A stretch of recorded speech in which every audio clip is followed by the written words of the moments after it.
want to talk about the fact that you've wanted to record for a long time, and you've thought about it, you started, you put it on hold.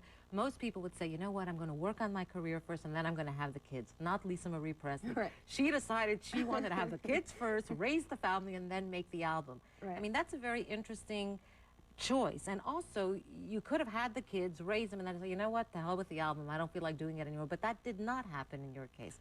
What I make of that is that the family is what foundationalizes me and keeps me sane. So thank God I did it in that order, because if I, you know, it can be pretty lonely out there, and I need like my kids and my foundation around me in order to keep going.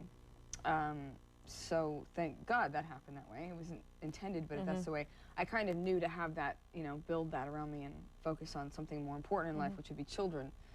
Yeah, so that's how that happened.